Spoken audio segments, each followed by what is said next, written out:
Welcome, for real, to my propaganda space. This is where I sell, my skills, what I do with my hands, painting signs with my hands. I don't do anything else weird with my hands, If you watch my videos, if you follow me on Instagram or any other platform, that's the only other platform, I don't know what I'm talking about. Eventually you'll see all of the secrets about how you paint a sign exactly as the designer would intend you to paint them. That's what I do. I'm really just a small piece of this. I work for the finest design firms in the mid-Atlantic. Mostly Younts Design, they're terrific. Also Ashton Design, Post Typography, big architects. They send me exactly what they want painted. I paint it. Paint is my life.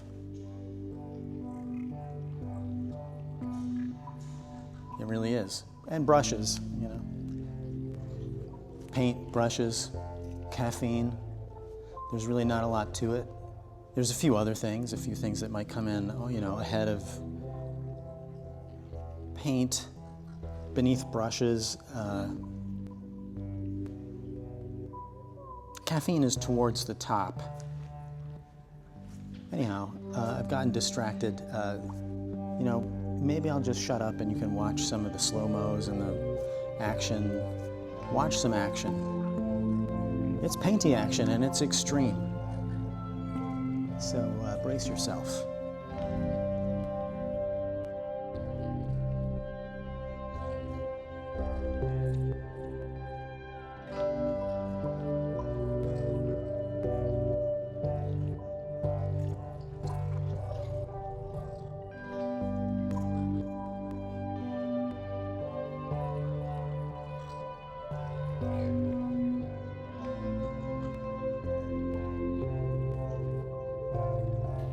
Perfect, more perfect than I like to make them. I like there to still be a little bit of my soul into these paintings, even though I didn't design them.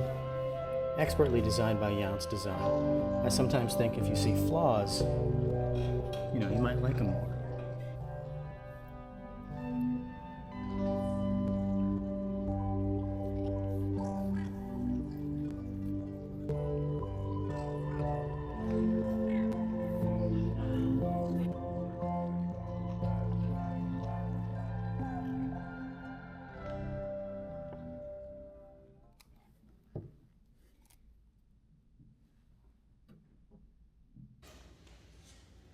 There's this whole other aspect of painting signs and murals that I rarely talk about.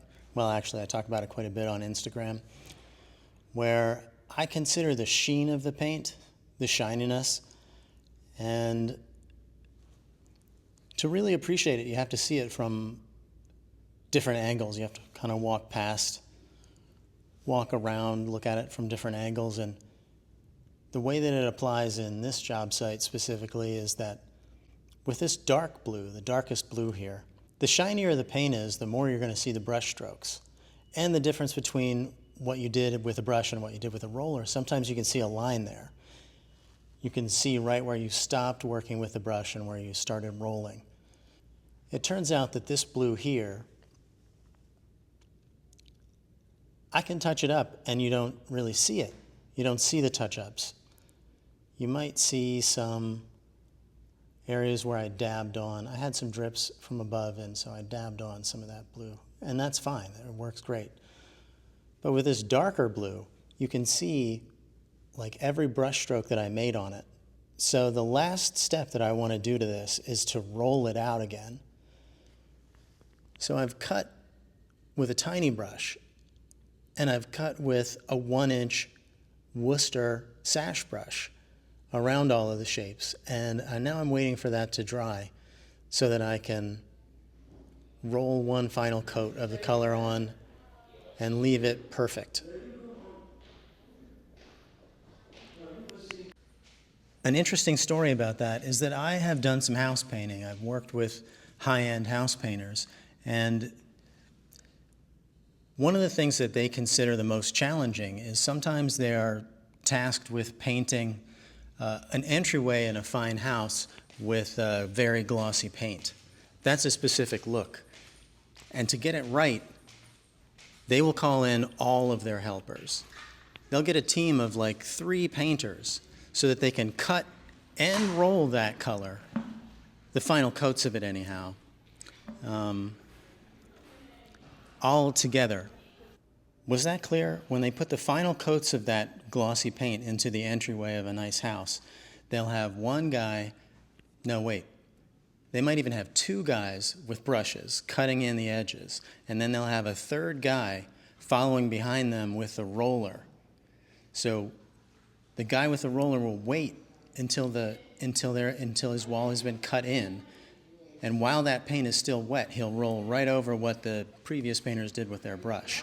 That will leave one solid coat of paint that's wet. It all goes on wet at the same time, and it all dries at the same time, and then it's perfectly even. So I have to do a little bit of that at jobs like this. But it's not as bad as it is with an entryway and a foyer. I'm painting much smaller items.